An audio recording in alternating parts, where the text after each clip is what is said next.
की मौत की खबर है। 50 से ज्यादा लोग गंभीर रूप से घायल हैं। भीषण आग में 40 की मौत की खबर है। 50 से ज्यादा लोग वहां पर गंभीर रूप से घायल हैं। भीषण आग में 40 की मौत की खबर, इस वक्त की बड़ी खबर हम आपको बता रहे हैं। 50 से ज्यादा लोग गंभीर रूप से घायल हैं और ये तस्वीरें इस वक्त हम आपको दिखा रहे हैं। एक्सक्लूसिव तस्वीरें इस वक्त आप देख रहे हैं कुवैत से। ये तस्वीरें कुवैत में भीषण आग लगने से हादसा हुआ है, इस वक्त की बड़ी खबर हम आपको दिखा रहे हैं। कुवैत में 6 मंजिला यह इमारत है, इसमें आग लगी है। आग में 40 भारतीयों की मौत यहां पर हुई है। 6 मंजिला इमारत में आग लगी है। भीषण आग लगने से हादसा हुआ है। ये तस्वीरें हम आपको दिखा रहे हैं। अफरा तफरी वहां पर मची हुई है। आग लगने से हादसा हुआ है, बड़ी खबर इस वक्त हम आपको बता रहे हैं। आग में 40 भारतीयों की वहां पर मौत हुई और बातचीत पर क्या स्थिति है, किस वजह से आग लगी है और कितनी कैजुअलिटीज अब तक हो चुकी हैं?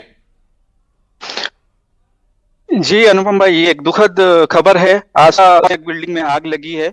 बिल्डिंग में आग जो लगी है वो नीचे फ्लोर से लगी हुई है। एक्चुअली ये ऐसा टाइम था जहां पे सब लोग सो रहे थे।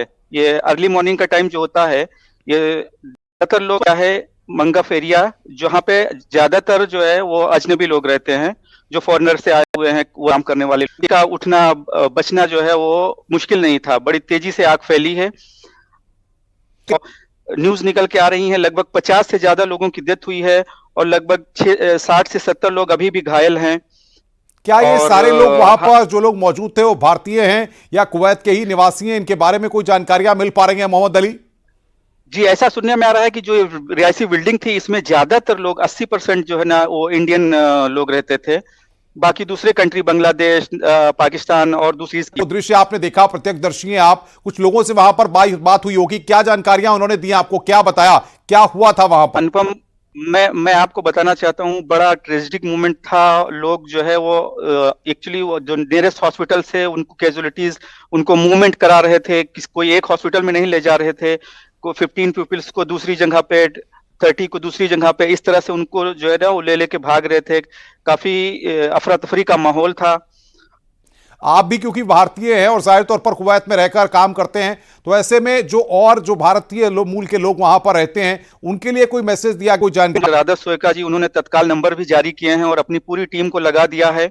इसके अलावा हमारे विदेश मंत्री जयशंकर ने भी ट्वीट किया है कि पूरी तरीके से मदद की जाएगी। जो भी कैजुअलिटीज हुई हैं इंडियन नेशनल की या जो भी अभी एडमिट हैं, उनको पूरी हेल्प मिलेगी। और हमारे जो एम्बेसडर साहब हैं वो तो पूरी तरीके से लगे हुए अपनी टीम। बिल्डिंग के अंदर लोग फंसे हुए हैं? नहीं, रेस्क्यू ऑपरेशन ऑलमोस्ट पूरा हो गया है कि सब जो है वो पूरी तरीके से जो है वो हॉस्पिटलाइज कर दिए गए हैं। बताया जाता है कि इतनी बड़ी जब बिल्डिंग्स होती हैं तो फायर इक्विपमेंट्स, तमाम चीजें वहां पर मौजूद रहती हैं।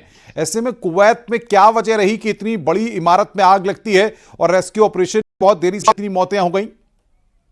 अनुपम, ये टाइम ही ऐसा था, जो टाइम था सुबह सुबह का, वो काफी जो है वो शांति थी। उस टाइम पे सब लोग अपने अपना सो रहे थे। किसी को पता चला तब जब आग पूरी तरीके से भड़क चुकी थी बिल्डिंग में। निकलने का कोई ये चांस नहीं था। कुछ लोग जंप कर रहे थे ऊपर से ही। तो इस तरह से जब अफरा तफरी हुई है तब उसमें ज्यादा कैजुअलिटीज हो गई हैं। बाकी स्मोक ये पूरी तरीके से टॉप फ्लोर तक जो है वो इंटरनली जो है वो पास हो चुका था। फिलहाल कुवैत गवर्नमेंट की तरफ से क्या स्टेप्स उठाए गए हैं और जो भारतीय वहां पर थे उनके परिवार के लोगों तक संपर्क करने के लिए क्या कदम उठाए जा रहे हैं? कुछ जानकारियां मिल पाई हैं अली आपको? हेल्प की कुवैत गवर्नमेंट की तरफ से पूरी तरीके का ट्रीटमेंट जितना भी मैक्सिमम हो सकता है उन्होंने, इनकी पूरी टीम जो है वो मौजूद है मौके पे। जो लोग आप बता रहे हैं कि भारतीय मूल के लोग वहां पर रहते उस बिल्डिंग, कुछ इस तरह की जानकारियां मिल पाई हैं? जी बिल्कुल बिल्कुल अनुपम जी, ये ज्यादातर नौकरी करने वाले लोग ही थे। वो इंडस्ट्रियल एरिया है। इंडस्ट्रियल के जो उनकी सुबह की ड्यूटी होती थी एक्चुअली 8 बजे के आसपास। ये जो हादसा हुआ है वो 4 बजे सुबह से 5 बजे के बीच में हुआ है। कुछ लोगों से आपकी बात हो पाई है, परिवार के लोगों से कुछ बातचीत हो पाई है जो वहां पर मौके पर थे? नहीं अनुपम जी, मेरी बात नहीं हो पाई है। और वहां बहुत बहुत शुक्रिया मोहम्मद अली आपका हमारे साथ जुड़ने के लिए। मोहम्मद अली सिद्दीकी हमारे साथ जुड़े हुए थे, जो इस बड़ी खबर पर हमें अपडेट देते हैं। इस वक्त हम आपको दिखा रहे हैं कुवैत में 6 मंजिला इमारत में भीषण आग लगी है। विदेश मंत्री एस जयशंकर ने भी बताया।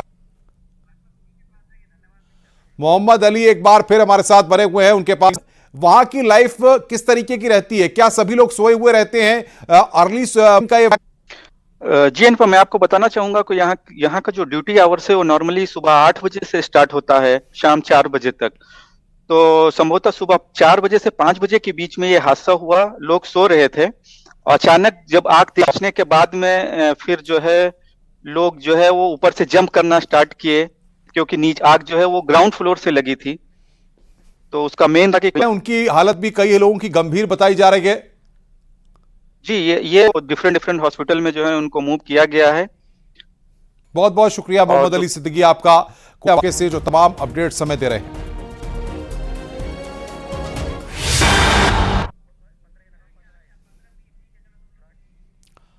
उत्तर प्रदेश की राजनीति में एक बार इतिहास, उन्होंने करहल की विधानसभा सीट से इस्तीफा दे दिया है।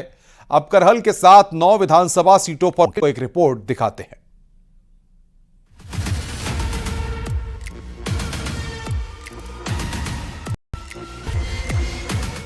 उत्तर प्रदेश में एक बार फिर चुनावी बिसात बीत चुकी है। उत्तर प्रदेश में अखिलेश यादव में टक्कर होने वाली है, क्योंकि 6 महीने के भीतर यूपी में 9 विधानसभा और 1 विधान परिषद सीट पर उपचुनाव होने वाला है। आरक्षण के साथ खिलवाड़ हुई है, जाति गणना नहीं की है, महंगाई बढ़ाई है, बेरोजगारी बढ़ाई है। मुझे उम्मीद है कि अब उन्होंने सरकार जो तोड़ से या सहयोग से बना ली है, अग्निवीर व्यवस्था खत्म होगी, नौजवानों को नौकरी रोजगार मिलेंगे।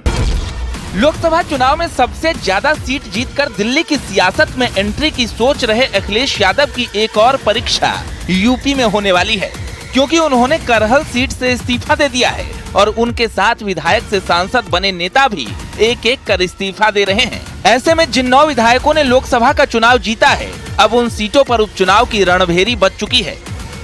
मैनपुरी की करहल विधानसभा सीट जो अखिलेश यादव के इस्तीफे से खाली है, फैजाबाद की मिल्कीपुर विधानसभा सीट जहां से एसपी विधायक अवधेश प्रसाद सांसदी जीत चुके हैं, अंबेडकर नगर की कटेहरी विधानसभा सीट के सपा विधायक लालजी वर्मा लोकसभा चुनाव जीते हैं, मुरादाबाद की कुंदर की विधानसभा सीट से सपा विधायक अब लोकसभा जा रहे हैं, गाजियाबाद विधानसभा सीट से बीजेपी के विधायक अतुल गर्ग लोकसभा जाएंगे, अलीगढ़ की खैर विधानसभा सीट से बीजेपी के अनूप वाल्मीकि सांसदी जीत चुके हैं, फूलपुर विधानसभा सीट से बीजेपी विधायक चंदन चौहान सांसदी जीते हैं और मिर्जापुर जिले की मझवा सभापति जीत चुके हैं और विधानसभा सीट खाली हो गई है। यानी समाजवादी पार्टी की 4 विधानसभा सीट और बीजेपी। उत्तर प्रदेश में लोकसभा चुनाव के नतीजों के बाद अब तक कुल 9 विधानसभा और 4 विधानसभा समाजवादी पार्टी के पास थी, जबकि 5 भारतीय जनता पार्टी के, जबकि 1 एमएलसी की सीट जितिन प्रसाद के तौर पर जो काम कर रहे थे अब वो लोकसभा के सदस्य हो गए हैं। समाजवादी पार्टी की बात अगर जियाउर रहमान बर्क कुछ दिनों के बाद इस्तीफा देंगे, जबकि भारतीय जनता पार्टी के सभी 5 सदस्य जल्द इस्तीफा देंगे। इसे सिर्फ उपचुनाव नहीं बल्कि मिनी विधानसभा चुनाव माना जा रहा है, जिसमें एक तरफ सीएम योगी होंगे तो दूसरी तरफ अखिलेश यादव, जो लोकसभा चुनाव के बाद फिर आमने सामने आने वाले हैं। देखिए, वैसे तो मैं पार्लियामेंटेरियन हूँ और मैं तो यही चाहता हूँ कि पार्लियामेंट जाऊँ, लेकिन मुझसे हो गई थी जब अखिलेश यादव जी ने मुझसे कहा था कि रामपुर का चुनाव लड़ लीजिए। अब मैं ये गलती अपनी दोहराऊँगा नहीं। जो मेरे राष्ट्रीय अध्यक्ष अखिलेश यादव जी जो आदेश करेंगे उसका पालन होगा। विधानसभा का अगर टिकट सपा देती है तो आप तैयार हैं कुंदर की सभा? अगर अखिलेश जी कहते हैं और टिकट देते हैं तो मैं लड़ूंगा। देखिए, आदरणीय अखिलेश यादव जी ने विधानसभा की सदस्यता से इस्तीफा दे दिया है।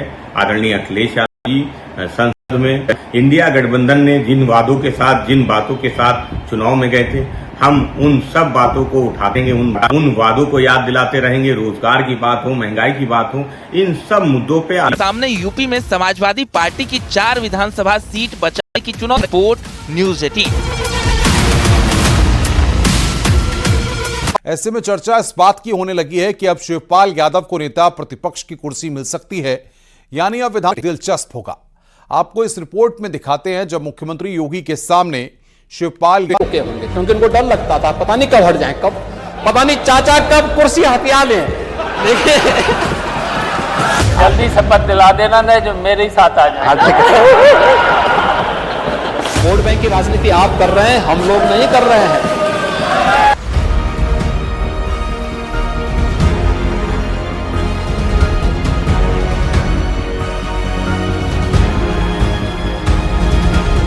लोकसभा चुनाव में बेहतरीन प्रदर्शन के बाद अखिलेश यादव ने विधायकी छोड़ दी।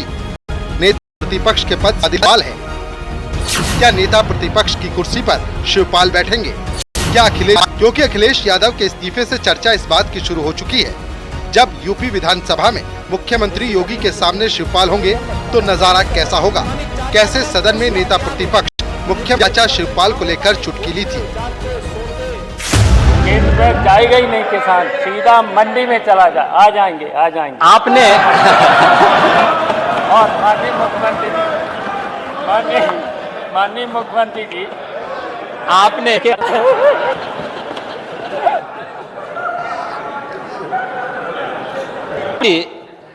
आपने अगर ये इमला कुछ अन्नदाता किसानों का हित हो गया होता, लेकिन भतीजा है कि सुनने को तैयार ही नहीं आपकी बात को। पता नहीं चाचा कब कुर्सी हथिया लें। देखिए, यूपी विधानमंडल में बात किसानों के मुद्दे पर हो रही थी। सीएम योगी सरकार था। हालांकि तब शिवपाल यादव सिर्फ विधायक थे, लेकिन अब उनके कंधे पर विपक्ष नेताओं का, कार्यकर्ताओं का, हमारे विधायकों का, हमारे सांसदों का मनोबल तो बढ़ा है। विधानसभा में ठीक ही होगा। दावा है कि अखिलेश यादव जब दिल्ली की राजनीति में पूरी तरह से एक्टिव हो जाएंगे तो यूपी की कमान वो चाचा शिवपाल यादव को सौंप देंगे, जिसमें सबसे सिर्फ कयास और संभावनाओं का बाजार गर्म है। माना जा रहा है कि अगले महीने विधानमंडल का सत्र बुलाया जाएगा। पिछला सत्र 2 से 10 फरवरी तक चला था। इस बार शिवपाल हो सकते हैं नेता प्रतिपक्ष। यानी सिर्फ 1 महीने का इंतजार और फिर यूपी विधानमंडल में अखिलेश की जगह शिवपाल यादव हो सकते हैं, जिनका मुकाबला मुख्यमंत्री योगी आदित्यनाथ से होने वाला है। और इस पल का इंतजार यूपी की जनता बेसब्री से कर रही है। Bureau report, news 18।